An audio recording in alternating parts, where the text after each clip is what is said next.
아버지 하나님, 오늘 오후에도 저희에게 또 예배드릴 수 있는 기회를 주시니 감사합니다. 저희 마음이 깊이 하나님께 엎드려 감사드리고 또 절하오니 주님께서 받아주시기를 원합니다. 저희 안에 참 세상이 알지 못하는 하나님의 놀라운 사랑 허락하시니 감사합니다.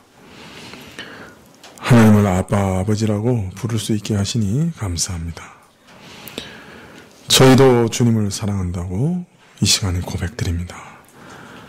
주님, 주를 사랑합니다. 주님을 사랑합니다. 저희가 고백하오니 주님 받아주옵소서. 저희가 비록 이 세상에서 많은 역경을 당하고 혼란도 겪고 풀리지 않는 의문 속에서 살아가며 참 답답하고 고통스러울 때 많사오나 그러나 저희에게 심으신 믿음이 있어서 그 가운데서도 저희가 믿음을 잃지 않고 주님께 나아가며 또 끝까지 주님을 붙드는 것도 주님이 우리 주시는 은혜인 줄 믿습니다. 저희에게 이러한 믿음을 더욱 견고하게 해주시고 저희 믿음이 흔들리지 않도록 도와주시고 혹 흔들린다 할지라도 주의 오른팔로 굳게 붙잡아 주셔서 크게 요동하지 않도록 허락하여 주시옵소서. 주님, 세월이 참으로 급변하고 참 여러 가지 정황이 급박하게 돌아가는 때이온데 이 나라의 평화를 지키실 분은 하나님 한 분뿐이십니다. 참으로 나라와 나라가 충돌하고 전쟁의 소문이 들려오며 참 긴장이 고조될 때 하나님께서만이 이 문제를 해결하실 수가 있습니다. 주여, 이 민족이 다시금 처참한 전쟁의 참화 가운데 내던져지지 않도록 도와주십시오. 주님, 참 저희의 죄악을 아옵니다. 저희는 참으로 하나님, 이 땅에서 하나님의 무서운 진노를 받으며 심판을 받아 마땅하오나 저희가 그리스도를 의지하며 또 주께 하소연하고 또 주를 붙드오니 저희 신자들을 생각하시며 저희 자녀들을 생각하사 이 땅의 평화를 허락해 주시기를 간절히 기도합니다.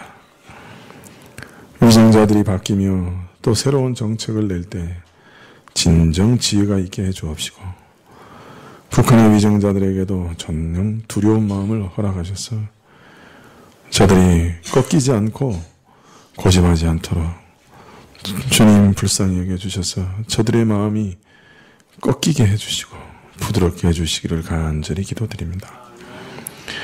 주님, 이 나라 가운데도 지혜로운 자들이 일어나게 하옵시고 참 어려운 난제를 해결할 수 있는 참된 지혜와 민족과 백성을 사랑하는 진정한 위정자들이 일어날 수 있도록 허락하여 주옵소서. 주님, 참 교회가 하나님께서 보시기에 참 답답한 처지에 있고 사방을 둘러봐도 참 하나님이 쓰실 만한 사람이 없는 참 그런 교회요. 참 하나님께서 사람을 찾으나 참 하나님의 마음을 시원하게 해줄 만한 그런 목회자가 없는 처지오니 어찌하면 좋을지 참 가슴을 치고 안타깝고 안타까워 주님만 바라봅니다. 참 기도하는 자를 비롯하여 그 누구도 하나님 쓰실 만한 자가 없지 않을까 참 고통스러운 마음으로 생각하게 되었고 오직 하나님께서 아침 이슬과 같은 주의 백성들, 주의 지도자들, 주의 선지자들을 일으키시기를 간절히 기도하였고 그래야 이 나라가 또 말씀 안에서 새로워지는 그런 복을 얻게 하시기를 간절히 기도합니다. 오늘 저희가 또한 큰 행사를 치루었는데 수고한 자들을 다 기억하여 주옵소서. 저들의 마음을 기억하여 주옵시고 저들의 기도를 기억하여 주옵시고 저들의 애씀과 노력과 땀을 또 그 마음을 기억해 주시기를 간절히 기도드립니다. 또 참 엎드려 하나님께 간구하는 것은 이러한 일들을 통해서 몇몇이라도 주의 복음이 그 마음에 살아나고 그들 중에 몇몇이라도 참으로 교회에 정착하여 말씀을 계속 함께 나누는 그런 은혜 주시기를 이 시간에 또한 기도드리오니 주의 가장 선하신 뜻을 이루시옵소서.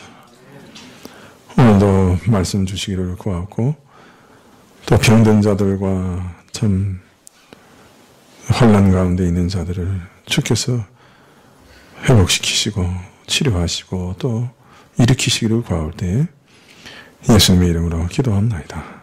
아멘. 예, 말씀은 계시록 8장 7절부터 13절 말씀입니다.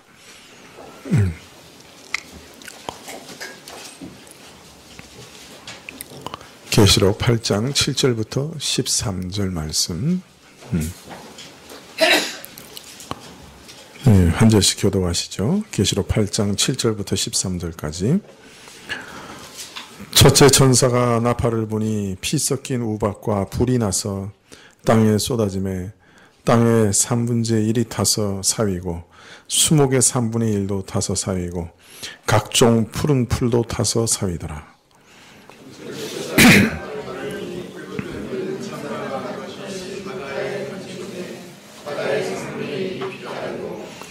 바다 가운데 생명 가진 피조물들의 3분의 1이 죽고 배들의 3분의 1이 깨어지더라.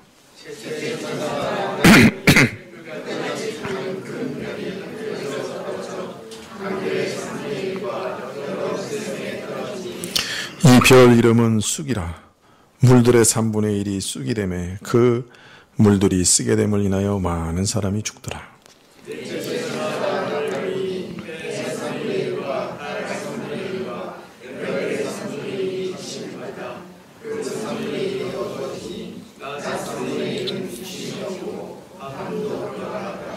내가 또 보고 들으니 공중에 날아가는 독소리가 큰 소리로 이르되 땅에 거하는 자들에게 화가 있으리로다. 이 외에도 세 천사의 불 나팔 소리를 인함이로라 하더라. 아멘. 네, 소망구역 어떻게 찬송 준비되셨습니까? 예, 그러면 소망구역 특송 있으시겠습니다.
예, 감사합니다. 자, 윗도리를 좀 벗어도 되겠습니까? 예.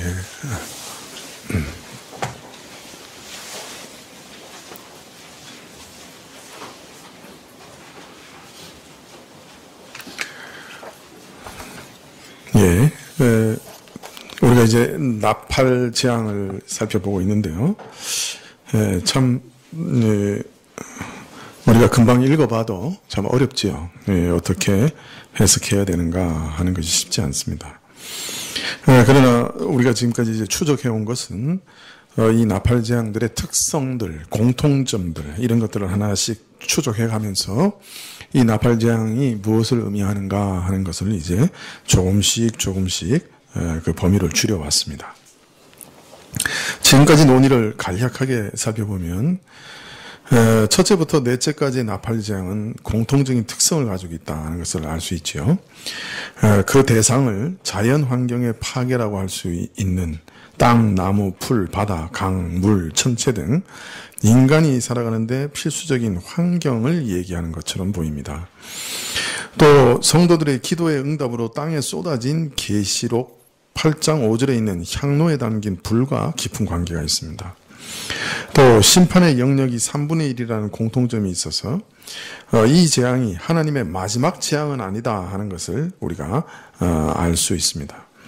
마지막으로 이 재앙이 구약의 출애굽기 중에 애굽에 내리신 10가지 재앙을 배경으로 하고 있다. 그래서 출애굽의 10재앙이 모든 불신자인 애굽 사람들에게만 내려졌고 또 그 심판에서 이스라엘은 제외됐던 점에서 동일하다. 이처럼 나팔의 심판은 인심판과 똑같은 형식으로 앞으로 네 재앙에 공통점이 많아서 4+2+1의 형식을 취하고 있다. 그렇게 말씀을 드렸습니다.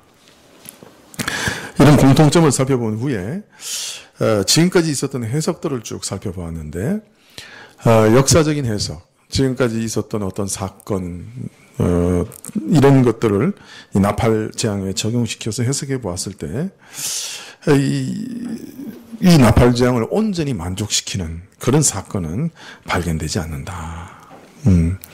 또 최근에 일어난 사건들, 환경재앙이나 또 앞으로 미래에 있을 사건들로 해석할 때도 이 계시록 8장에서 기도의 응답으로 향도에 담긴 불이 땅에 쏟아진 것으로 인해 시작되는 또 그러한 그 나팔 재앙이 2000년간 사실 아무런 일도 일어나지 않았다. 앞으로 미래에 이 사건이 일어날 일이라고 하면 2000년 동안은 응답되지 않았다. 그래서 악한 자들에게 아무것도 일어나지 않았다. 이렇게 생각하는 것은 좀 어폐가 있지 않는가. 그래서 이 나팔 심판이 성도들의 기도의 응답이라는 점을 고려할 때 또 나팔 재앙이 인재앙과 공통점을 가지고 있다는 것을 주목한다고 하면 이 나팔 심판 역시 앞에 인심판과 마찬가지로 예수님의 초림부터 재림까지 불신자들이 받을 어떤 심판의 계율을 상징적으로 보여주고 있는 것이 아닌가, 그런 결론을 우리가 내렸습니다. 그래서 여기서 중요한 것은 신자들이 제외되는 심판이다. 그리고 초림부터 재림까지 있어온 심판이다. 이런 전제를 가지고 이제 이 심판이 무엇이냐 하는 것을 우리가 좀 살펴보려고 하는 것이죠. 자, 지금까지 모든 추론들을 따라서 이 네 나팔을 해석해 봅시다. 8장 7절에 보면 첫째 천사가 나팔을 보니 피 섞인 우박과 불이 나서 땅에 쏟아지매 땅의 3분의 1이 타서 사위고 수목의 3분의 1이 타서 사위고 각종 푸른 풀도 타서 사위더라. 주석학자들이 이 첫째 나팔의 재앙을 가장 쉽게 푸는 방식은 이 피 섞인 우박, 불 이런 것이 어느 때든지 땅을 해치는 모든 종류의 파괴를 상징하는 것이다. 이렇게 풀면 아주 쉬워요. 그래서 신약학자 핸드릭스는 이 첫째 나팔은 주님의 초림부터 재림 때까지 지금도 우주를 통치하시는 우리 주님께서 교회를 핍박하는 자들을 지상의 여러 가지 재난과 참사로 괴롭히실 것을 말하고 있는 것이다. 그렇게 설명하고 있습니다. 그러나 이렇게 설명할 때 왜 유독 수목과 푸른 풀을 이렇게 대상으로 하느냐 하는 것은 해결되지 않지요. 반대로 수목과 푸른 풀을 주목해서 말하자면 초목을 쳐서 내리시는 이 심판의 그 부분을 주목해서 이것이 사람이 필요한 모든 초목을 쳐서 참 기근으로 살아가는 것을 곤란케 하시는 그런 재난이다. 이렇게 이해할 수도 있을 것입니다. 이렇게 되면 셋째 인에서 말씀하신 것처럼 한 데나리온의 밀 한 대요, 한 데나리온의 벌이 속대로다. 또 감람류와 포도주는 해치 말라 하신 말씀과 비슷한 말씀이 되죠. 광범한 기근을 말하는 것이다. 이렇게 해석될 수도 있을 것입니다. 그러나 조금 다르게 해석할 필요가 있지 않을까. 그러면 어떻게 해석하시는 것이 제일 좋은가. 구약에서는 이 수목과 푸른 풀은 통상 뭘 상징하는 겁니까? 구약에서 나무들과 이 푸른 풀 이런 것들은 어떤 걸 상징합니까?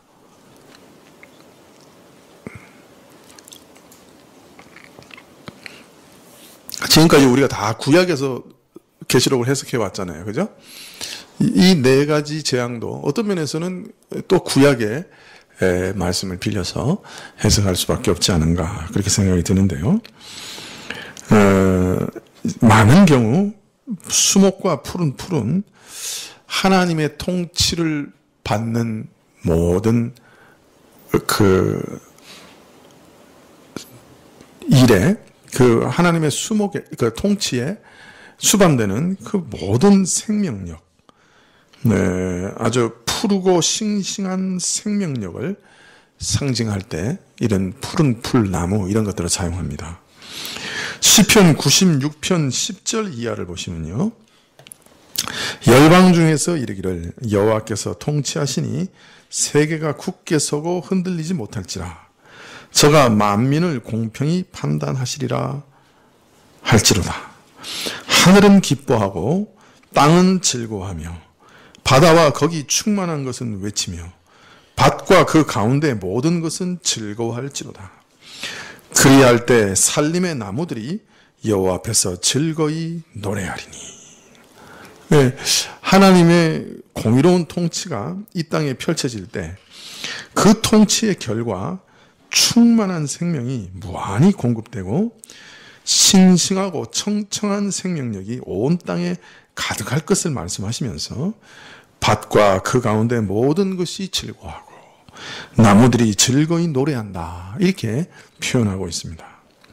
또 시편 1편 3절에는 저는 시냇가에 심은 나무가 시절을 쫓아 과실을 맺으며 그 잎사귀가 마르지 아니함 같으니 그 행사가 다 형통하리로다 그렇게 말합니다.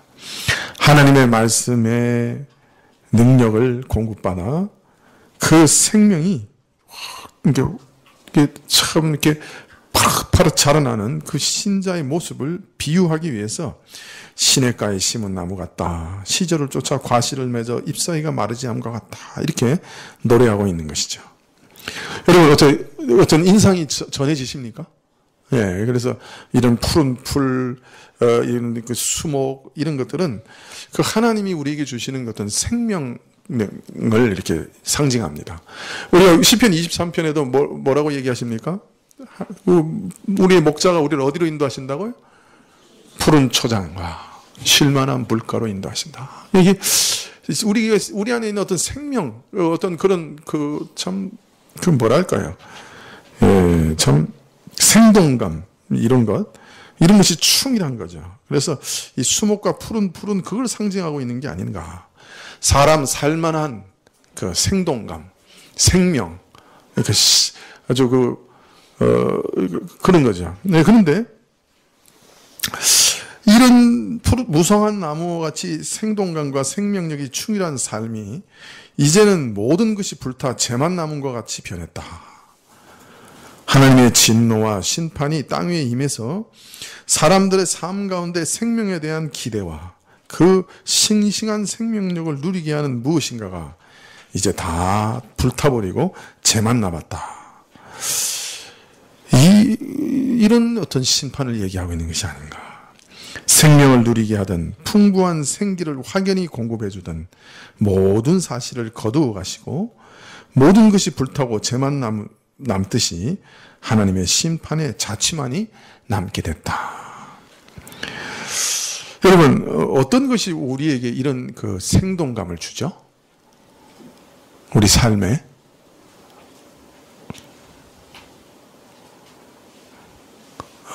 여러분은 그 삶에 어디서 이렇게 생동감을 느껴요?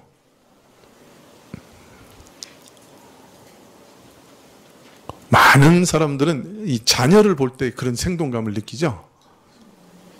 그렇지 않아요? 자녀를 볼 때 한숨밖에 안 나와요.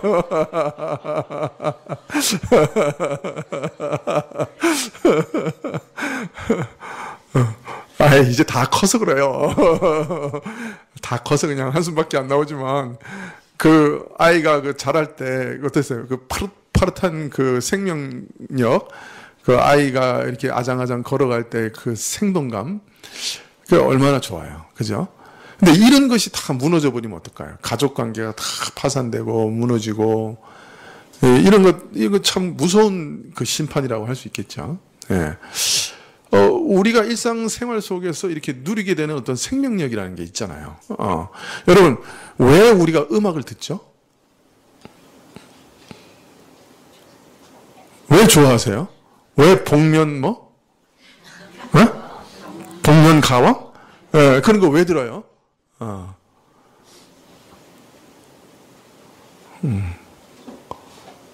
제 아내도 이상하게 그것도 찾아가지고 틀어봐요. 컴퓨터에서.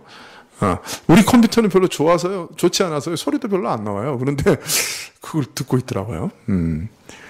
왜 그렇죠? 그 예술이 우리에게 뭘 주죠? 생동감, 이런 거 주죠. 그렇지 않나요?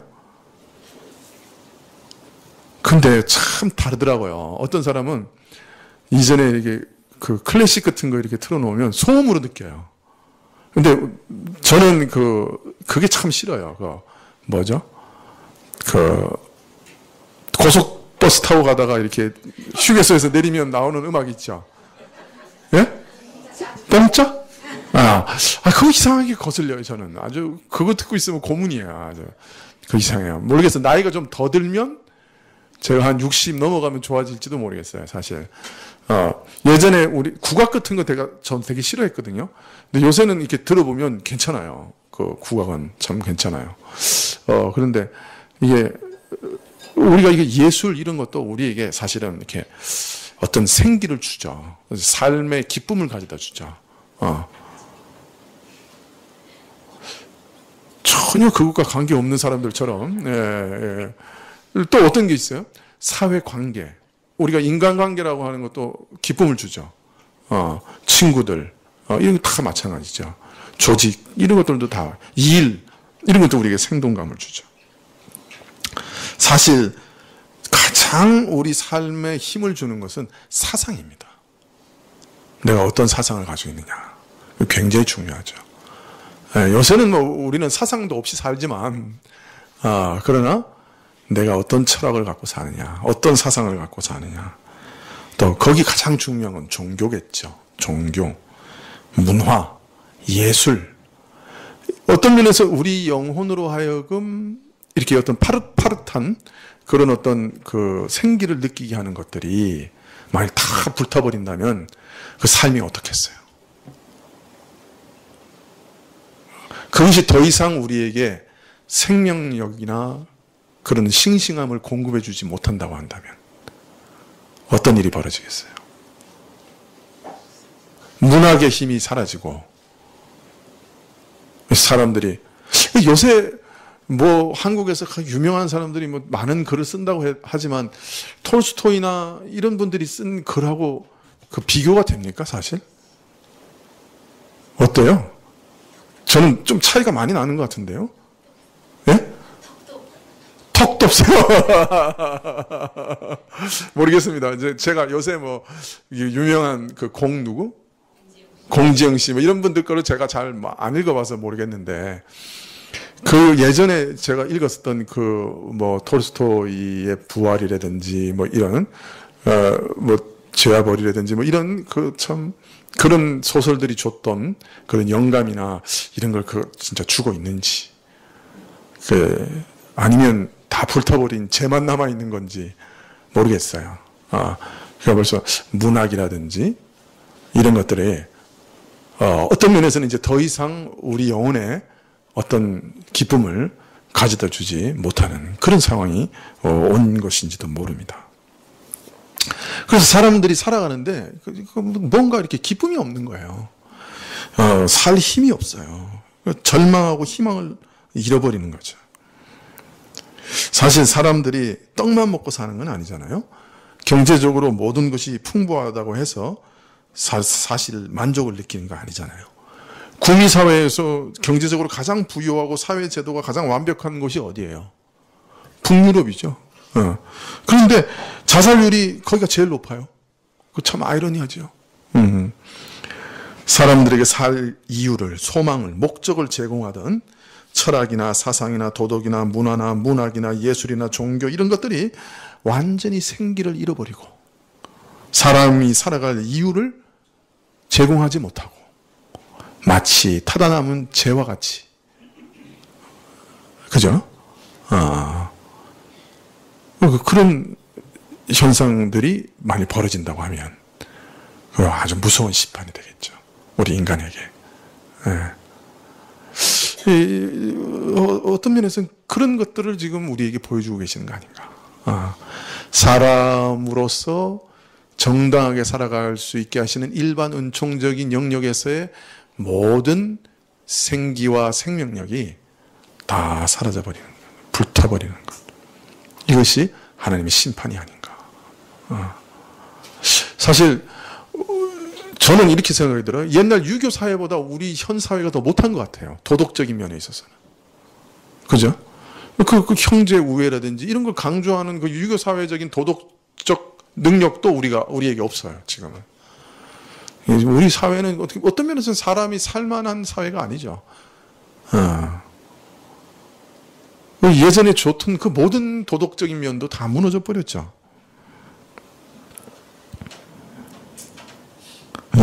이런 절망감과 허무감, 참 절벽에 탁 막힌 것 같은 심정들, 살아서 무엇하나, 살 소망이 뭔가, 왜 살아야 되는가.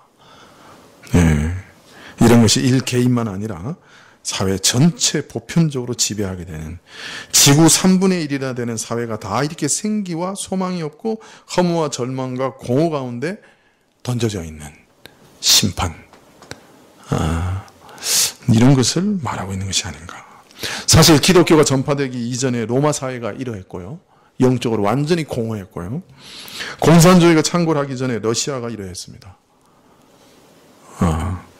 우리나라 조선시대 말기도 이런 공허함이 가득했던 것 같고요, 현대사회는 더 말할 것도 없죠.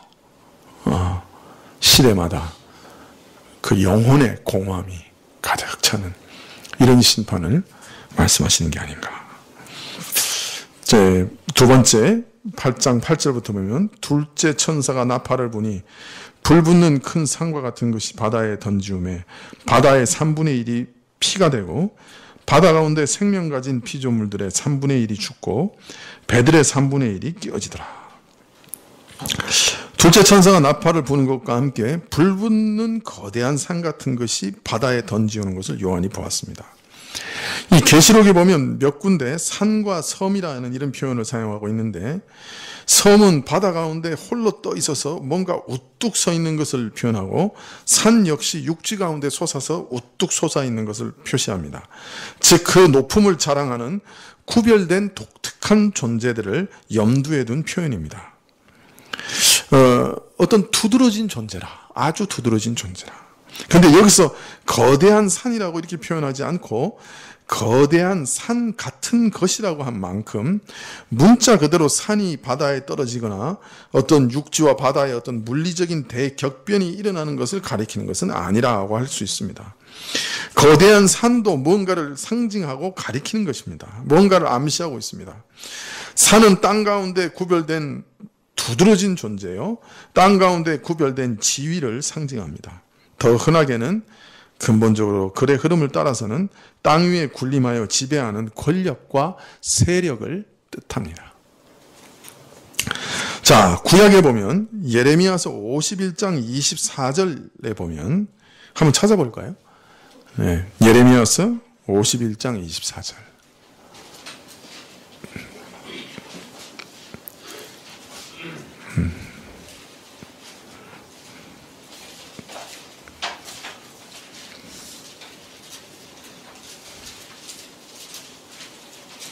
예레미야서 51장 24절.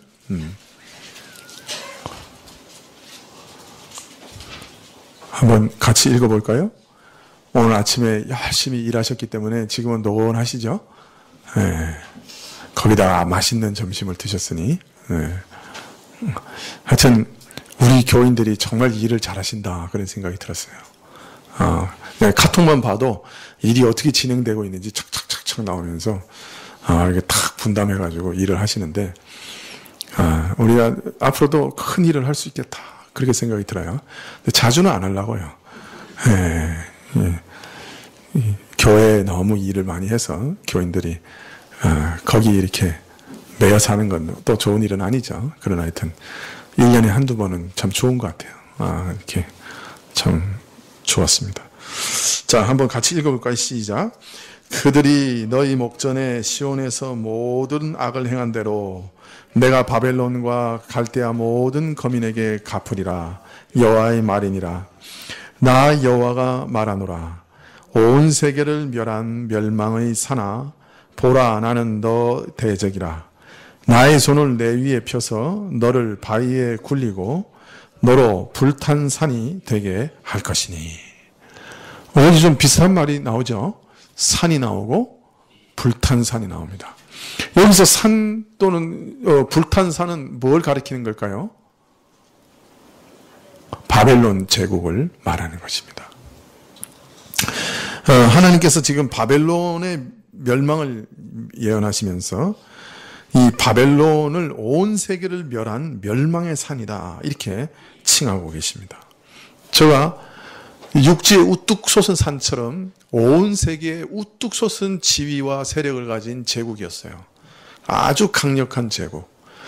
그래서 멸망의 산이다 이렇게 칭하신 거죠. 그 다음에 저를 불탄 산이 되게 하겠다 이렇게 말씀하고 있습니다. 여기서 불탄 산이라, 불붙는 큰 산이라고 하신 것은 하나님으로부터 심판을 받다 마땅하다. 그래서 심판을 받아서 이렇게 될 것이다. 이런 것을 나타내고 있는 것이죠.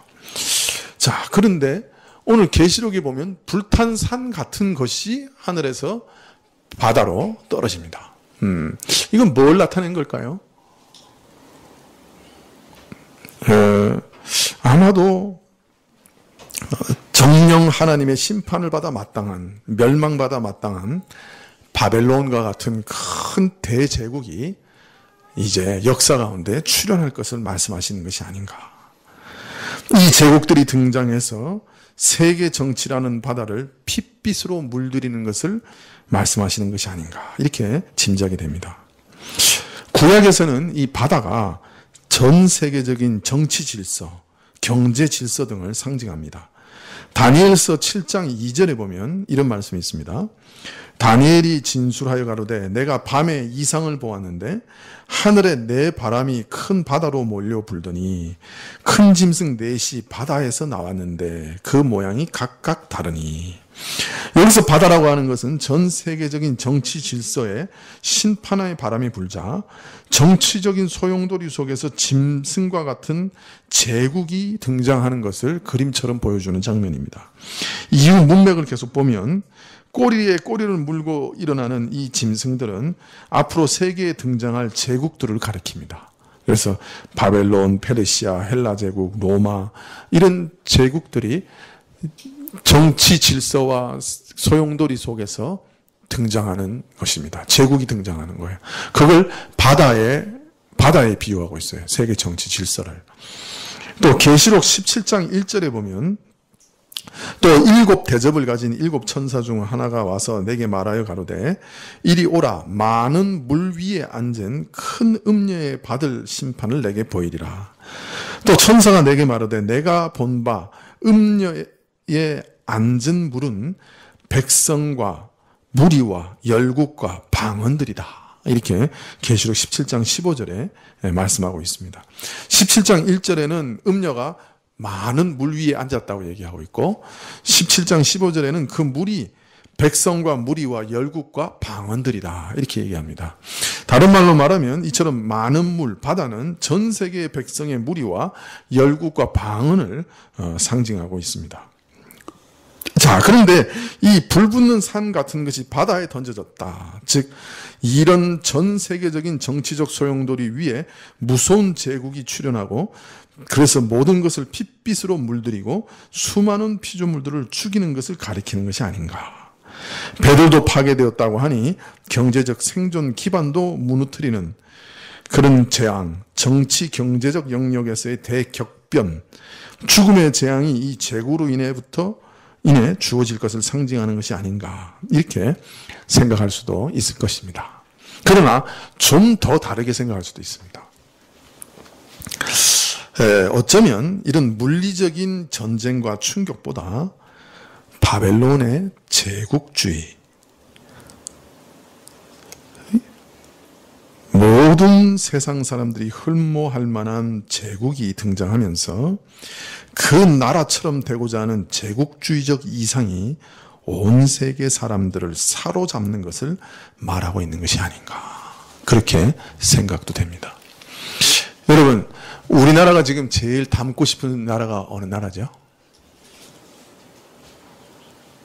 어느 나라죠? 우리 어릴 때는 전부 어느 나라처럼 되고 싶어 했어요? 미국처럼 되고 싶었죠. 미국이 왜 그렇게 흠모하죠? 할만하죠? 예? 군대도 세고, 경제도 세고, 뭐든지 세고, 세계 1등이라. 소비도 1등이고, 음란한 것도 1등이고, 뭐든지 1등이야. 그러니까 우린 전부 미국 닮고 싶어 했어요. 근데 요새 이제 가만히 생각해보니까 땅도 작고, 사람도 작고, 그래서 이제는 비참해졌어. 그래서 포기했어. 그래서 미국은 못 되고 우리 그 다음에 뭐가 되자? 요새 제일 많이 닮고 싶어하는 나라. 북유럽의 핀란드, 스웨덴, 노르웨이 일로 갔다니까. 이거는 야망을 버린 거야. 비참해진 거라. 이제 우리 주제를 안 거야. 이제 옛날에는 그냥 고구려를 재건하는 대제국, 코리아. 그래서 막 88 올림픽 때까지만 해도 코리아 막 이랬는데 어느 날 사이에 그냥 납작해져가지고 그냥 우리 스웨덴만 돼도 좋아 막 이러는 거 있어요. 예? 스위스? 네. 아, 미국보다 더 좋아요?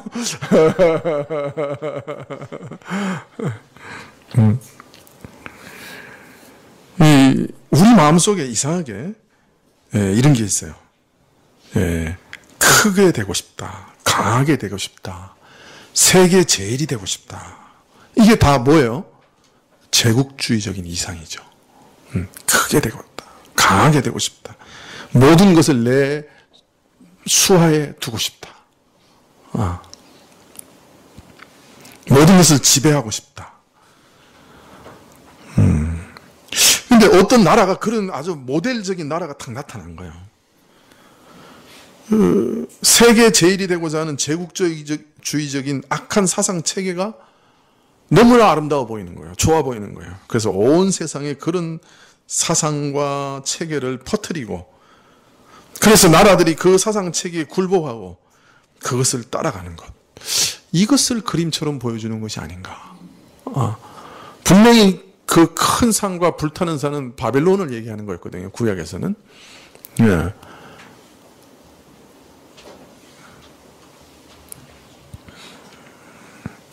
그래서 하나님을 믿고 정직하고 순전하게 살아가는 그런 나라가 아니고, 우리가 우리 이름을 위하여 우리가 성과 대를 쌓자 하는 바벨론적 이상을 따라가는 그런 것으로 경영되는 나라가 세워지고, 나라와 열국들이 그 나라를 롤 모델로 하고 그 이상을 따라가고 그에 굴복하는 것을 상징적으로 보여주는 것이 아닌가.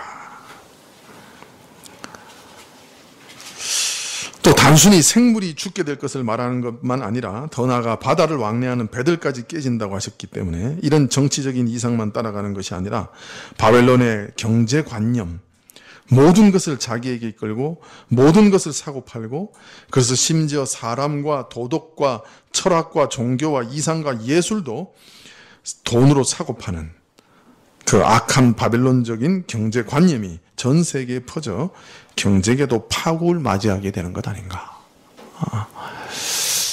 이렇게 해석이 됩니다. 근데 이런 바벨론적 이상은 지금 한국에서는 어디에도 침투해 있어요? 교회에도 침투해 있습니다. 교회도 크고 사람 많이 모이고 돈 많고 건물 크고 이런 것이 이상이에요. 근데 그게 원래 교회가 가지고 있는 이상이었을까요? 아니면 이것이 세상적인 이상을 교회가 받아들인 걸까요?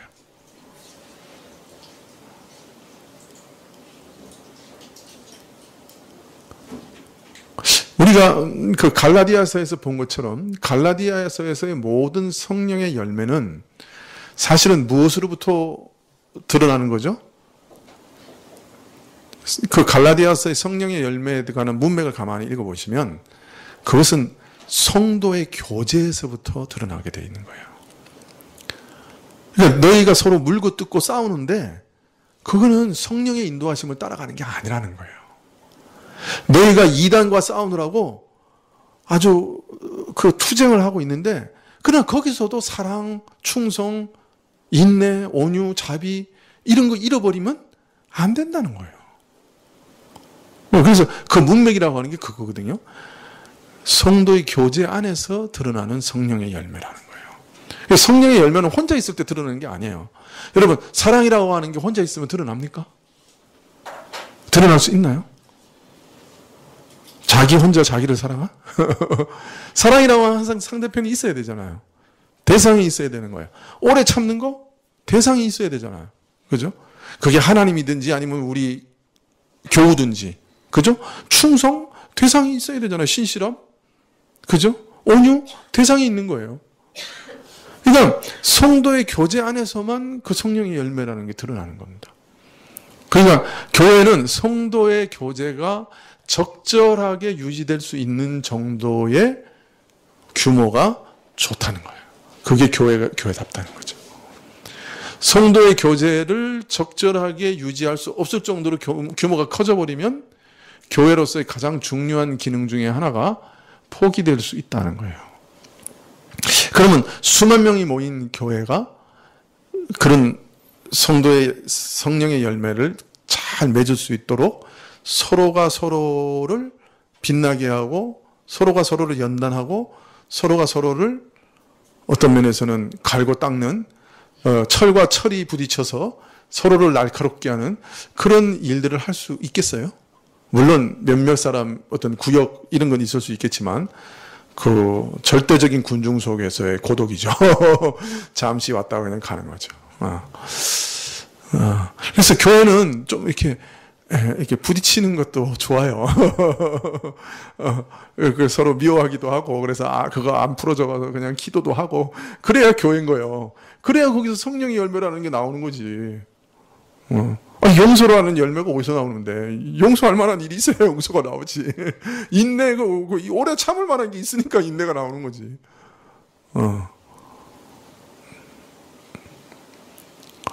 그래서 요새 우리가 가지고 있는 이상이라고 하는 건 1970년도에 몇몇 교회들이 시작했던 그 사람들이 막 몰려왔어요. 그래서 그냥 막 메머드 처치가 된 거예요. 근데 이것이 정말로 교회가 추구해야 할 만한 모델이냐.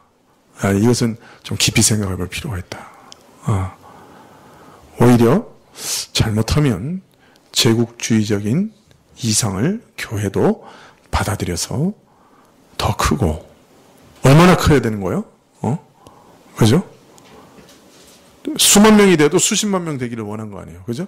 수십만 명이 되기도 수백 명이 방만이 되기를 원하는 거 아니에요? 그죠? 그것이 교회의 이상일까요? 제국주의적인 이상일까요? 그래서 어떤 신학자는 한국교회를 향해서 제국주의에 포로된 교회, 그렇게 얘기합니다. 그런 얘기를 이미 한 사람이 있었어요. 아주 오래전에. 누가 얘기했어요? 루터예요. 로마 교회를 뭐라고 그랬어요? 바벨론에 포로된 교회다. 그렇게 얘기했죠. 바벨론이라고 하는 제국주의에 포로된 교회. 로마 교회는 전 세계 교회를 자기 교구로 삼고, 그죠? 한 교황 밑에 하나의 거대한 왕국을 이루기로 원했죠. 그러나 그 안에 바벨론적인 모든 악이 가득했죠.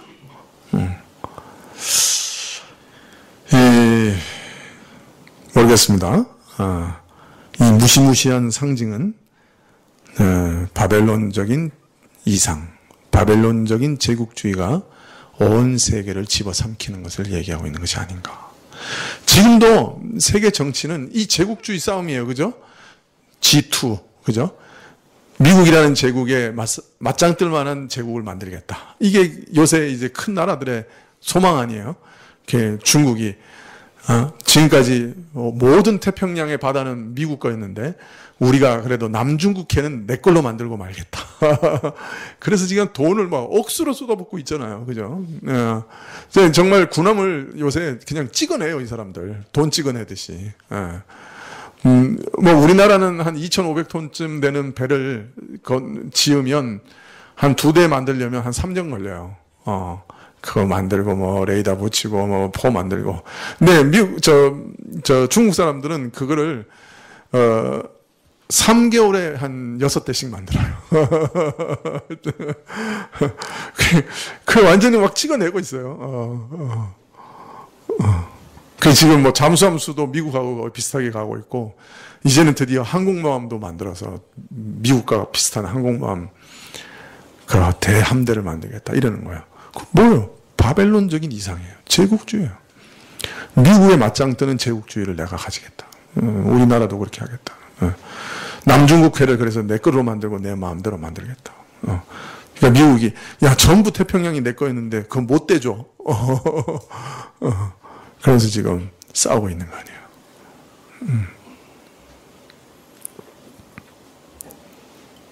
앞으로 그 조그만 산호섬 몇 조가리 때문에 얼마나 많은 사람의 목숨과 얼마나 많은 자원과 돈이 들어갈지 모르겠어요.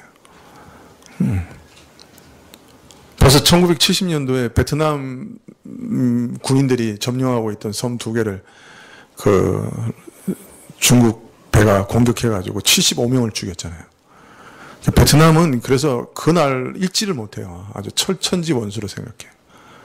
중국이 자기 땅, 섬을 뺏어갔다고. 우리나라가 그 독도 때문에 일본 미워하는 것보다 더해요. 직접 죽었으니까 군인들이.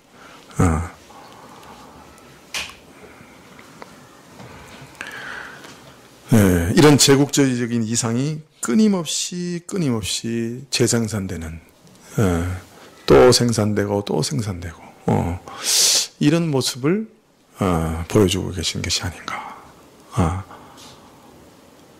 어때요? 그럴듯한 해석이에요? 구약으로 해석해 보니까 조금 달라지죠? 그죠? 자, 그 다음에 세 번째, 8장 10절에, 셋째 천사가 나팔을 부니 횃불같이 타는 큰 별이 하늘에서 떨어져 강들의 3분의 1과 여러 물샘에 떨어지니 이 별 이름은 쑥이라. 물들의 3분의 1이 쑥이 되매 그 물들이 쓰게 됨을 인하여 많은 사람이 죽더라. 자, 셋째 천사가 나팔을 부는 것과 함께 하늘의 큰 별이 육지에 있는 강과 물 근원에 떨어집니다. 근데 이 별을 가리켜 횃불 같다고 말하고 있습니다. 무엇을 환하게 밝히는 그런 역할을 염두에 두고 있든지 아니면 불과 같이 삼키고 태워 소멸한다는 그런 파괴적인 뜻을 가지고 있는지 분명치 않습니다만은 뒤에 그 결과를 쑥이라, 그것이 초래하는 결과를 쑥이라고 한 만큼 어떤 파괴적인 재앙을 나타내고 있는 것이 아닌가. 특히 불붙는 산이 바다에 떨어진 것 같다는 앞의 말씀과 어떤 일관성을 유지한다고 하면 참 어떤 파괴 그런 것들을 어떤 사상의 오염 뭐 이런 것들까지 생각할 수 있겠습니다.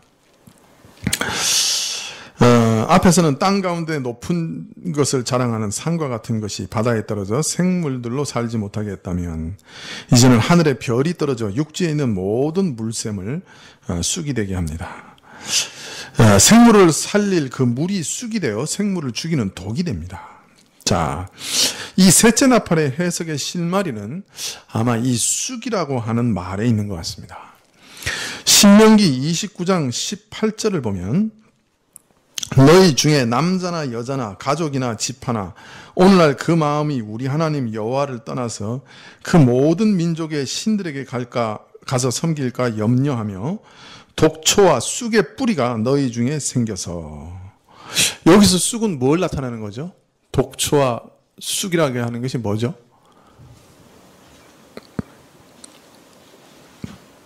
우상숭배에 쓴 독을 얘기합니다.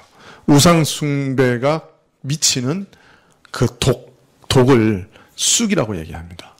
신명기 29장 18절에 보면 그렇게 나옵니다. 예레미야서 9장 12절부터 15절에 보면 우리 한번 찾아볼까요? 그래도 찾아보는 게 덜 졸리죠. 예레미야서 9장 12절부터 15절.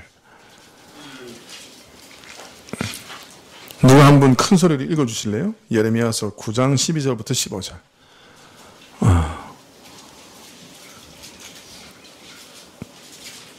지혜가 있어서 그 회장을 받은 자가 누구며 여호와의 입의 말씀을 받아서 공부할 자가 누구이고 이 땅이 어찌하여 멸망하여 거해같이 타서 지나는 자가 없게 되었느냐. 여호와께서 말씀하시되 이는 그들이 내가 그들의 앞에 세운 나의 법을 버리고 내 목소리를 청종치 아니하며 그대로 행치 아니하고 그 마음의 강팍함을 따라 그 열조가 자기에게 가르친 바알들을 쫓았습니다. 그러므로 만군의 여호와 이스라엘 하나님 내가 말한다. 보라 내가 그들 곧 이 백성에게 쑥을 먹으며 독한 물을 마시고. 예, 여기 보면 이 쑥과 독한 물은 누구에게 주시는 겁니까? 하나님의 말씀과 그 법을 버리고 누구를 쫓아가는 백성? 바알을 쫓는 백성에게 먹이는 것이 쑥이며 독한 물입니다. 하나님의 말씀의 그 생수를 버리고 바알을 쫓아가는 자들이 그 대가로 받게 되는 것은 생수 대신에 뭐예요? 쑥이요 독한 물입니다. 자, 그러니까 쑥 독한 물은 누가 받는 거예요? 하나님을 버리고 바알과 같은 우상을 섬기는 자들이 받는 거예요. 그죠? 분명하죠? 신명기에도 그렇고, 그죠? 예레미야에서도 그렇습니다. 또 예레미야 23장 15절을 보면 그러므로 만군의 여호와 내가 선지자에게 대하여 이같이 말하노라. 보라 내가 그들에게 쑥을 먹이며 독한 물을 마시우리니 이는 사악이 예루살렘 선지자들에게서도 나와서 온 땅에 퍼짐이라.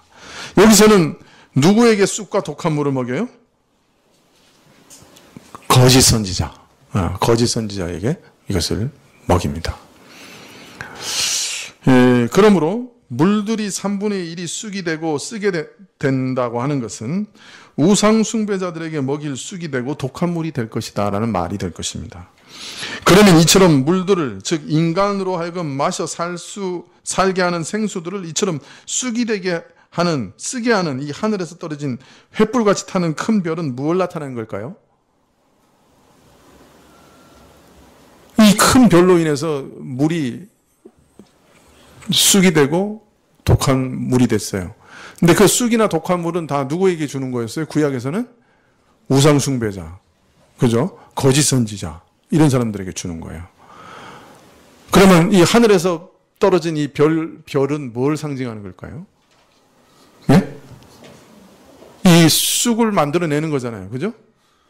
독한 물을 만들어내는 거예요. 그럼 누굴까요? 거짓 선지자, 우상을 섬기게 만드는 자들. 그렇게 이해할 수도 있겠죠. 악한 교훈, 우상 숭배를 조장하는 교훈이나 이단이나 또는 그것을 전파하는 거짓 선지자, 이것을 뜻하지 않겠는가, 상징하는 것이다, 이렇게 이해할 수가 있을 것입니다. 특히 출애굽기 15장 22절을 이하에 보면 모세가 홍해에서 이스라엘을 인도해서 수르 광야를 가다가 사흘 길을 갔는데 물을 못 먹었어요. 마라에 이르러서 물이 있길래 백성들이 좋다 하고 물을 먹으려고 했더니 못 먹었어요. 왜? 물이 써서 못 먹었어요. 그때 모세가 하나님께 부르짖으니까 하나님께서 한 나무를 지지해서 그거를 나무를 물에 던지니까 물이 달아졌어요. 그러니까 쓴 물을 단물로 바꾸는 것은 모세 상징이죠. 참된 선지자의 표적이죠. 이런 것이 나중에 엘리사도 마찬가지예요. 여리고에서 물 때문에 사람들이 많이 상하고 죽어요. 그래서 엘리사가 소금을 가져와라 그래서 물 근원에 부었더니 그 이후로 물이 달아져서 그런 일들이 없어졌어요. 그러니까 쓴 물이 단물이 되게 하는 것은 참된 선지자의 표적이에요. 그러면 단물을 쓰게 만드는 것은 누구의 표적이겠어요? 거짓 선지자의 표적이에요. 그러니까 이것은 다른 말로 말하면 거짓 종교, 이단, 거짓 교훈이 세계 3분의 1을 휩쓸어서 사람들로 그 영혼을 죽게 만드는 그런 무서운 일을 상징하고 있다, 그렇게 말할 수 있겠죠. 어떻게 구약하고 연결하니까 좀 해석이 되는 것 같아요? 이것을 다 어떤 물리적인 현상 가운데 물리적인 것들로 해석해 왔잖아요, 지금까지요. 그러나 구약과 연결시켜서 생각해 보면 좀 다르게 해석할 수가 있어요. 어떤 면에서 영적인 부분으로 해석할 수도 있죠. 자, 네 번째, 천사가 나팔을 부니 해 3분의 1과 달 3분의 1과 별의 3분의 1이 침을 받아 그 3분의 1이 어두워지니 낮 3분의 1은 비침이 없고 밤도 그러하더라. 하늘 전체의 3분의 1이 빛을 내지 못하게 될 재앙에 대해서 말하고 있는데요. 밤과 낮을 주관하며 그 빛을 비추도록 하신 전체 3분의 1이 빛을 내지 못하므로 밤과 낮이 온통 어두움에 쌓이게 될 것이다. 이 재앙이 문자 그대로 하늘의 천체들이 빛을 잃게 될 것을 말하는 것인가, 아니면 다른 차원의 것을 말하는 것인가, 이것도 역시 상징으로 보아야 하지 않겠는가. 구약 성경에 이와 비슷한 말씀이 나옵니다. 이사야서 13장 9절과 10절을 한번 보실까요?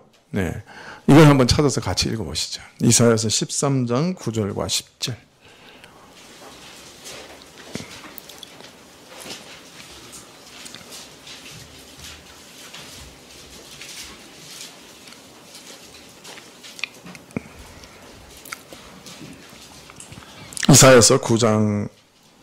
이사야서 13장 9절부터 10절. 우리 한번 큰 소리로 읽어볼까요? 시작. 여호와의 날 곧 잔혹히 분냄과 맹렬히 노하는 날이 임하여 땅을 황무케 하며 그 중에서 죄인을 멸하리니 하늘의 별들과 별떨기가 그 빛을 내지 아니하며 해가 돋아도 어두우며 달이 그 빛을 비추지 아니할 것이로다. 여러분, 계시록 말씀이 이사야서 13장 10절 말씀을 의식한 것 같지 않아요? 비슷하지 않아요? 예? 그죠? 하늘의 별들과 별떨기가 그 빛을 내지 아니하며 해가 돋아도 어두우며 달이 그 빛을 비추지 않을 것이다. 이것은 무엇에 대한 말씀이냐? 바벨론의 멸망에 대한 말씀입니다. 이사야서 13장에서는 하나님께서 바벨론을 멸망하시는 날에 받을 사람들의 충격에 대해서 노래하고 있습니다. 이 일이 얼마나 충격적인 것인지 모두가 손에 힘을 놓고 손을 놓고 말 것이고 모든 사람의 마음이 초밀처럼 녹을 것이고 공포가 저들을 사로잡을 것이요 고통과 괴로움이 저들을 사로잡을 것이다. 해산하는 여인이 고통으로 몸을 뒤틀듯이 괴로워할 것이요 넋을 잃고 서로 쳐다볼 것이며 저들의 안색은 불타는 화염같이 달아오를 것이다. 그러니까 완전히 그냥 주저앉아서 넋을 잃을 것이라는 거예요. 그 바벨론이 멸망하는 것을 보고서. 이어서 우리가 읽은 이사야서 13장 9절에 이런 일들을 내다보고 선지자는 격앙되어 외칩니다. 보라, 여호와의 날이 이르는도다. 잔인한 날이요 맹렬한 진노로 온 땅을 황폐케 하며 그 안에 사는 죄인들을 다 멸하시는 날이다. 이 바벨론의 멸망은 그로 인해 초래될 온 땅의 파괴, 하나님께서 죄에 대해서 진노하사 맹렬한 진노로 행하시는 심판, 이런 것들임을 밝히는 말씀입니다. 바벨론의 멸망은 죄에 대한 하나님의 맹렬한 진노와 심판의 전형이죠. 바벨론의 멸망을 볼 때 사람들은 하나님께서 죄에 대하여 어떻게 진노하시고 죄인들을 어떻게 심판하시는가 하는 것을 읽을 수 있습니다. 이어서 이사야서 13장 10절에 하나님께서 죄에 대하여 맹렬하게 진노하시고 잔혹하게 심판하심으로 인해 하늘의 별들이 빛을 잃을 것이며 태양이 떠올라도 어두울 것이며 달이 그 빛을 잃으리라. 하늘의 질서가 뒤흔들리며 정상적인 궤도에서 벗어날 것이다. 참으로 태양이 그 빛을 잃고 달이 빛을 잃는다. 그러면 땅은 어떻게 되겠어요? 온 세계가 무너지고 내려앉겠죠. 바벨론의 멸망은 사람들에게 그 같은 의미를 가질 것이다. 세계 질서가 뒤흔들리며 무너지는 일이 될 것이다. 바벨론적인 이상이 무너질 때 온 세계 사람들이 가지는 두려움과 혼돈은 어떨 것일까? 만일 오늘 미국이 재앙을 맞아서 다 멸망해버렸다. 그러면 사람들 마음이 어떻게 될까요? 우리나라 사람들이 기뻐할까? 박수칠까? 아니면 주저앉을까? 놀라서 주저앉겠죠. 너무너무 두려워서 주저앉겠죠. 지금까지 인간 사회와 세계를 지탱해왔던 바벨론적인 이상이 완전히 무너지고 헛것으로 드러날 때 사람들은 어떤 반응을 보이겠는가? 다리가 후들거리고 다 무너져 내릴 거죠. 자본주의 세계가 다 무너지는 현상. 요새는 좀 맛만 보고 있죠. 그 은행들 파산해가지고 몇 년 전에 무슨 사태? 네? 리먼 브라더스 사태. 네. 그 아주 유명한 은행 하나가 완전히 다 날라갔죠. 리먼 브라더스뿐만 아니라 또 뭐죠? 메릴 린치. 예. 메릴 린치가 망할지 누가 알았어요?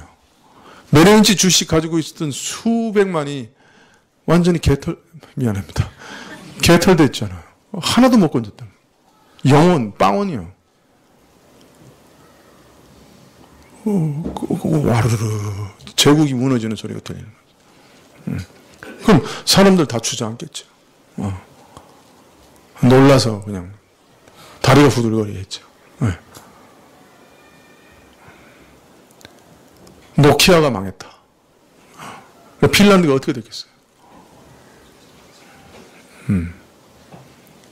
한 회사만 이 정도인데 제국이 망한다. 그렇게 되면 어떻게 되겠어요? 그뿐만 아니라 그런 제국주의 이상 자체가 무너진다. 그럼 어떻게 되겠어요? 사람들은 갈 길을 잃어버릴 거예요. 그죠? 목표가 사라져 버릴 거예요. 국가적인 이상 자체가 무너져 버리는 거예요. 어디로 갈지 몰라. 우리나라가 목표를 잃어버린 거예요, 지금. 그죠? 예전에는 잘 살아보세요가 유일한 목표였어. 그죠? 그때는 사람들이 한 목표로 열심히 달려가니까 그래도 뭐 소망이 있는 것이 보였어요. 요새는 이제 잘 살아보세요도 아니야. 잘 살아보세요는 몇몇 사람만 잘 살아보세요고 나머지는 아무리 살아 그래도 못 살아. 완전히 주저앉아 버렸어요.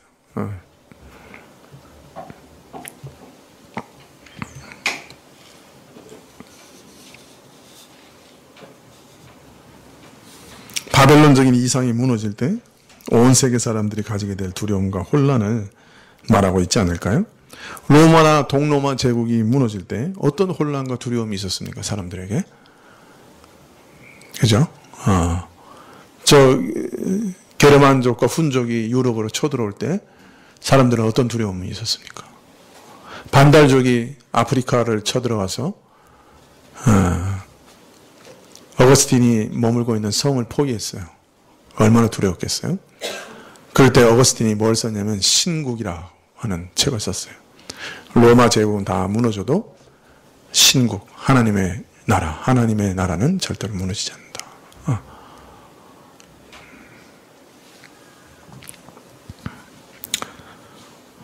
네, 둘째 날팔에서 바벨론적인 무서운 제국의 출현을 말씀하고 있다고 하면 이 바벨론적 이성이 가져올 재앙을 말하고 있다고 한다면 넷째 나팔에서는 이런 제국주의의 멸망이 초래할 미중위의 혼돈, 바벨론적 이상이 무너졌을 때 온 세계 거민이 경험하게 될 검은 두려움을 상징적으로 말하고 있는 것이 아닌가. 그렇게 생각되어집니다. 글쎄, 이렇게 해석하는 사람이 별로 없어서.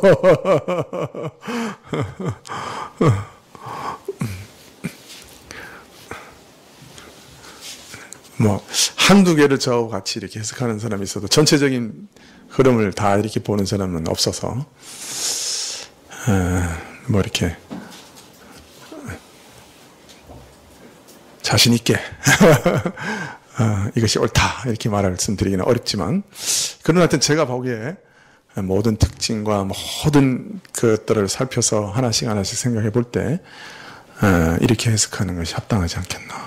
특히 구약과 연결시켜서 해석한다면 이런 해석이 가능하지 않겠나 그런 생각이 듭니다.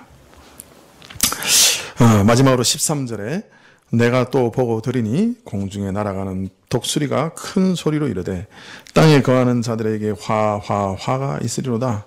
이 외에도 새 천사의 불나팔 소리를 이남이더라 하더라. 네 번째까지 나팔을 불어 장차 임할 재난에 대해서 알리셨는데 이 재난은 우선 이 땅에 임할 화라고 말합니다. 이 땅에 믿지 않는 자들에게 하나님께서 진노해서 내리는 재앙이란 말이죠. 그런데 이것으로 재난은 끝나는 것이 아니라 3번이나 더 나팔이 울릴 것입니다. 그래서 재앙의 역사는 앞으로도 계속될 것을 알리고 있습니다. 화라고 3번이나 반복하는 것은 그 재앙이 참으로 깊고 심각한 것임을 알리는 표현이라고 할 수 있겠지요. 앞으로 지금까지 베풀어 임한 그 재앙, 4번째 나팔을 불 때까지 드러난 그 재앙이 참으로 심각한 것이다 하는 것을 동시에 알리지만 그 다음 말이 암시하듯이 무엇보다 앞으로 임할 새 재앙을 염두에 두고 화라고 말하고 있습니다. 남아있는 새 재앙은 지금까지의 모든 재앙보다 더 심각할 것을 알리시는 암시라 그렇게 말할 수가 있는 것이죠. 그러나 우리가 기뻐해야 될 것은 이러한 모든 재앙 가운데 하나님께서는 그 이마에 입맞은 14만 4천인을 견고하게 지켜내십니다. 아무리 제국주의적인 이상이 온 세계를 휩쓸고 또 모든 일반 운총적인 생명이 다 불타버린 것 같은 암담한 시대라 할지라도 참 악한 교훈들이 정말 여러 가지 악한 교훈들이 온 세계를 지배하며 사람의 영혼을 노략하는 그런 적그리스도적인 교훈들이 가득한 시대라 할지라도 믿는 자는 견고하게 하나님께서 지키신다. 14만 4천의 입맞은 자들을 하나님께서는 끝까지 지키신다 하는 것을 이 말씀은 오히려 우리에게 가르치고 있으신 거죠. 그래서 참 앞으로의 지금까지 세대가 그랬지만 또 앞으로의 세대도 마찬가지죠. 그리스도를 반대하는 적그리스도적인 교훈은 정말 엄청나게 우후죽순처럼 일어날 거예요.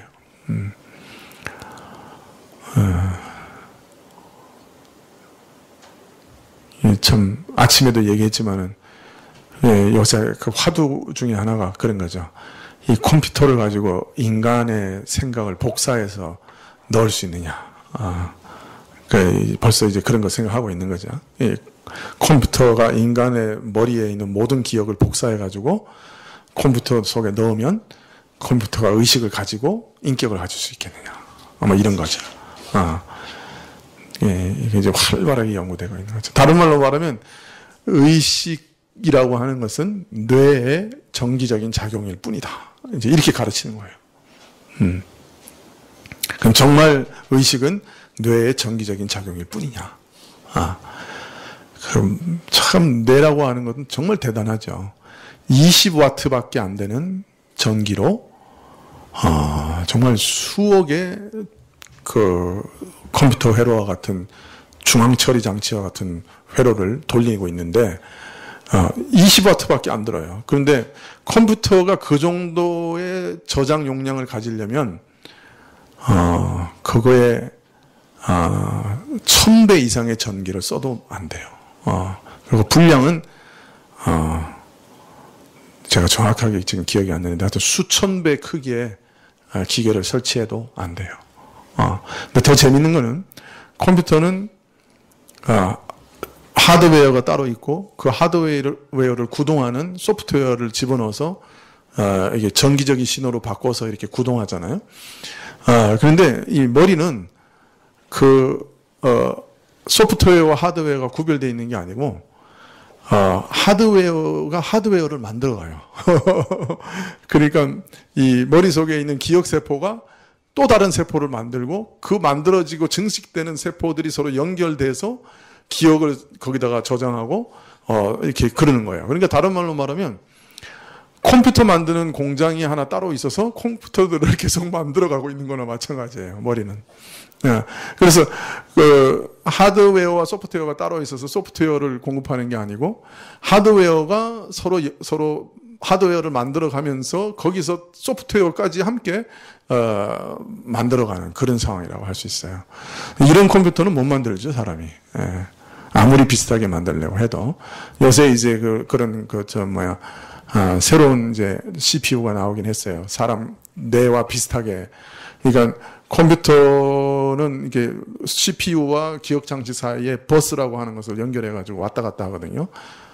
죄송해요. 이거 뭐 공자 앞에서 문자 쓰는 것 같아가지고. 그런데 그 버스라고 하는 것 자체를 없애버리고, CPU와 저장 장치를 이렇게 한꺼번에 병렬로 연결시키는, 그러니까 뇌를 닮은 컴퓨터를 인텔에서 이번에 CPU로 하나 만들어냈어요. 그게 어떻게 발전할지 모르는데, 그러나 그거는, 뇌의 그 시냅시스라고 하는 그 신경세포하고 비교하면 말도 안 되는 얘기죠. 그냥 진짜 아주 초보적인 그냥 백기기 수준인데 그래도 그거 대단하다고 지금 난리 났다. 그런데 그 뇌에 있는 그 시냅시스의 상호작용과 그 신경세포의 연결이 사람의 의식을 만들어내느냐. 그건 못 만들어요. 근데 자꾸 그 현대과학은 그거 자체가 인격이다. 자꾸 그렇게 얘기하는 거예요. 그러니까 그 정기적인 작용의 우연한 현상이 인격이다. 이렇게 이상한 말들을 하고 있는 거죠. 그래가지고 그러면 그 오늘 아침에 말한 그 영혼이 이탈해가지고 사람을 막 보고하는 그런 현상은 뭐냐? 그 인간의 정기적인 그 뇌의 현상이 마지막 죽음 직전에 극심한 스트레스를 받았을 때 그 스파크가 일어나는 것 같은 작용이 일어나는데 그게 바로 천국을 보고 이런 거다. 이제 막 그렇게 또 이제 막 설명을 합니다. 근데 문제는 심장마비로 죽은 사람뿐만 아니라 뇌파가 다 완전히 꺼져버려가지고 어떤 면에서는 컴퓨터가 완전히 꺼져버린 상태에 있었던 사람도 다시 살아났을 때 천국을 보고 이 영적인 세계를 보고 그런 사람들도 꽤 있어요. 그런 건 설명할 수가 없는 거죠. 정기적으로 15초에서 20초만 이 사람의 피가 뇌에 공급 안 되면 뇌파가 꺼져버리거든요. 컴퓨터가 나가버린단 말이에요. 전기가 없어가지고. 그런데도 사람이 여전히 생각하고 말하고 의식이 있는 것들이 그런 증거들이 계속 나오고 있거든요. 그래서 뇌의 그 피질이라고 있는데 거기서 이렇게 생각하고 뭐 하는 것인데 이게 다 망가졌던 사람도 다시 그런 것들이 나타나고 그런단 말이죠. 그러나 계속 말씀드리지만 죽었다가 살아났다고 해도 그 사람 말 들을 필요 있어 없어요? 없어요. 우리는 말씀 한마디만 붙잡으면 돼. 그죠? 오늘 내가 나와 함께 나원에 있으리라. 그 말씀으로 충분해요. 그 영혼이 있다는 거, 그 말씀으로 충분해. 낙원이 있다는 거, 그 말씀으로 충분한 거예요. 뭘 더 바래. 예. 그죠? 세상의 모든 것은 양날 달린 칼이에요. 그 환생 체험했다는 사람들도 가서 별 이상한 것 보고 오는 사람들 많거든요. 항상 악한 천사는, 그 악한 귀신은 광명의 천사로 나타난다. 뭐 환생 체험했다 그래도 그 이상한 그 영적인 경험을 했다 해도 그 안에도 광명한 천사로 나타난 악한 영들이 얼마든지 작용할 수 있는 거예요. 우리는 그런 거 믿지 않는다. 그걸 또 증거로 삼지도 않고 어떤 면에서 우리가 유일하게 딱 붙드는 것은 하나님의 말씀이에요. 그게 우리 인생의 유일한 나침판이에요. 교회가 앞으로 엄청난 공격을 받을 거예요. 어떤 면에는 제국주의적인 이상을 통해서 사람의 그 모든 욕망을 자극하고, 그래서 크게 되고자, 강하게 되고자, 높이 되고자, 그냥 세계 제일이 되고자, 모든 사람의 추앙을 받고자 하는 이런 아주 강력한 제국주의적인 그런 자본주의의 아주 그런 모든 것을 사고 팔고, 심지어는 사람의 영혼까지 사고 팔고자 하는 그런 아주 무서운 그런 영향을 교회가 받을 것이고, 또 그 가운데서 이 세상의 문화 뭐 이런 것들로 인해 별의별 교훈들, 악한 과학, 뭐 진화론, 뭐 별의별 악한 그 교훈들, 그 적그리스도적인 교훈들, 거짓 선지자의 교훈들이 막 쏟아져 들어올 거예요. 뭐 이거 과학이네, 뭐 증명됐네, 뭐 이런 얘기들이 그냥 뭐 엄청나게 쏟아져 들어올 거라. 거기에 참 사람이 살만한 그 모든 도덕, 모든 이상, 모든 사상, 모든 철학, 모든 문화 이런 것들은 다 무너져 내릴 거라. 다 불타버릴 거야. 이것이 예수님 오실 때까지 세계의 모습이라. 너무 기대하지 말라. 1차 세계대전 이전까지만 해도 사람들이 뭐라고 생각했어요? 이제 인간은 무한히 발전한다. 거기서부터 진화로 나온 거잖아요. 그죠? 인간의 사회와 문화와 모든 과학은 아주 무한히 발전할 거다. 그러다가 1차 세계는 2차 세계는 얻어맞은 다음에 이제 생각이 좀 달라지긴 했지만은, 그러나 여전히 그런 생각이 인간의 마음속 깊이 있단 말이에요. 계속 발전해 나갈 거다. 더 잘 살게 될 거다. 더 좋은 사회가 될 거다. 근데 성경은 그렇게 얘기하고 있지 않아요. 그런 기대 갖지 말라 그래요.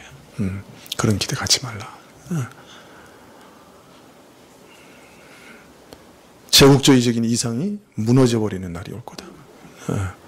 우리가 믿고 그렇게 의지하고 그렇게 정말 금과 옥조로 여기던 그것이 무너져 버리는 날이 올 거단 말이에요.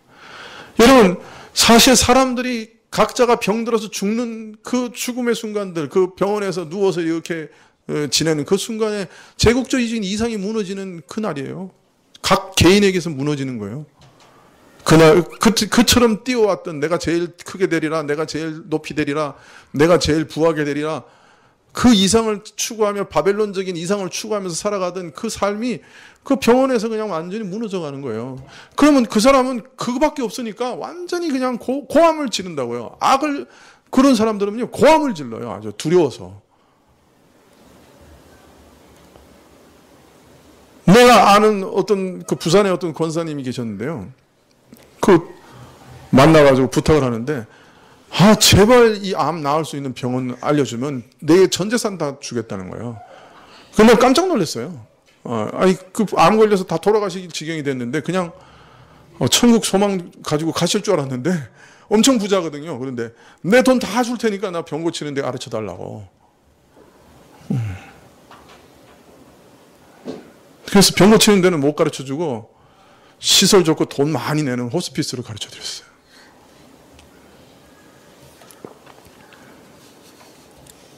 우리 개인에도 이런 역사의 종말을 맞이하는 거예요. 인류도 마찬가지예요. 지금도 지금 무너져 내려가고 있는 거예요, 사실은. 이 사람이 행복해져 가는 거예요. 살만 나게 되는 거예요. 생기 있고 싱싱한 삶으로 우리가 지금 인도되고 있어요? 아니에요. 모든 것이 불타고 있다고, 사실.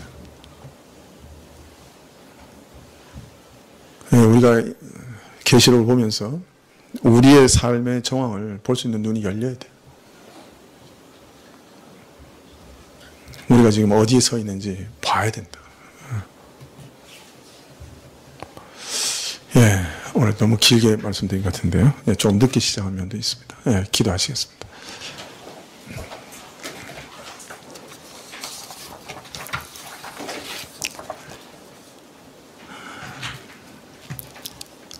아버지 하나님, 참 사방에서 쏟아져 들어오는 악한 교훈들과 이론들, 하나님의 말씀을 대적하는 수많은 것들이 참으로 있습니다.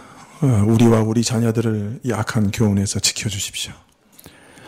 오직 이 혼돈된 삶 속에서 주의 말씀을 굳게 붙잡고 주의 말씀이 참 진리라고 하는 것을 믿고 살아가게 해주십시오. 거기 우리 인생의 모든 것을 걸게 해주십시오. 그 말씀에 우리의 모든 삶의 모든 것을 걸게 해주십시오. 다른 것에 현혹되지 않게 해주시고 좌우로 둘러보지 않게 해주시고 주의 말씀 하나 붙잡고 이 땅 살아가게 해주십시오. 주님, 그래서 불신자들이 받게 되는 이 모든 무서운 심판 가운데서 우리가 참 건짐을 받게 해주십시오. 예수님의 이름으로 기도합나이다. 아멘.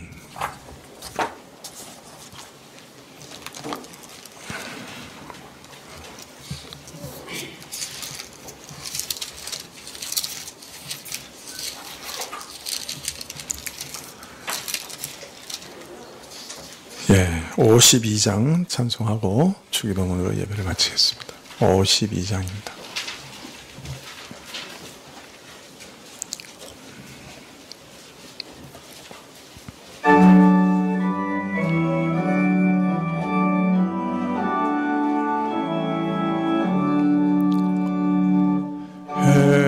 햇빛을 받는 곳마다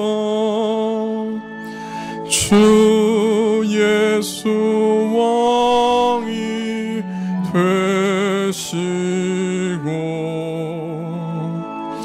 이 세상 끝날 때까지 그 나라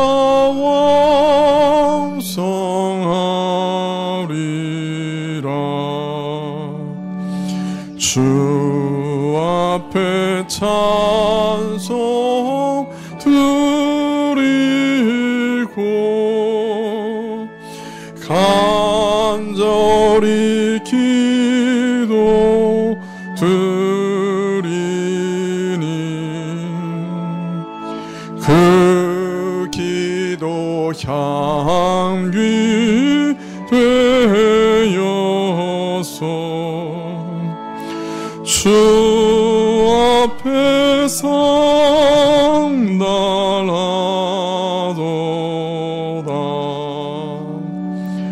온 천하 만국 백성들 그 사랑 찬송하도다.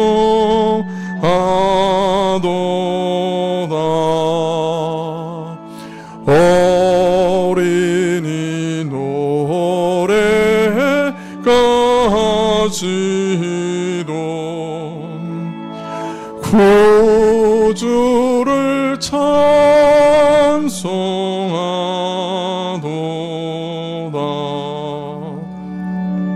주 예수 계신 곳마다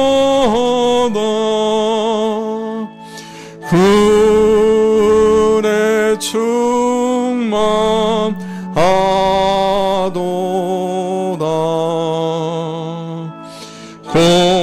고나고 병든 사람들 다 주의 사랑 받도다. 이 세상 모든 만물아 주 앞에 경배하여라.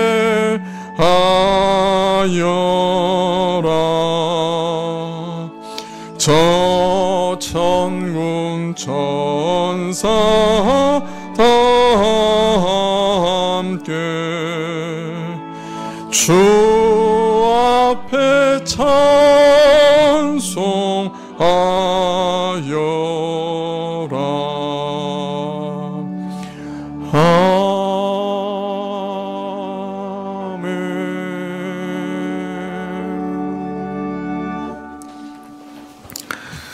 예, 주님과 주신 기도로 예배를 마치겠습니다. 하늘에 계신 우리 아버지시여, 이름이 거룩히 여김을 받으시오며 나라의 임하옵시며 뜻이 하늘에서 이룬 것 같이 땅에서도 이루어지이다. 오늘날 우리에게 일용할 양식을 주옵시고 우리가 우리에게 죄 지은 자를 사하여 준 것 같이 우리 죄를 사하여 주옵시고 우리를 시험에 들게 하지 마옵시고 다만 악에서 구하옵소서. 대개 나라와 권세와 영광이 아버지께 영원히 있사옵나이다. 아멘.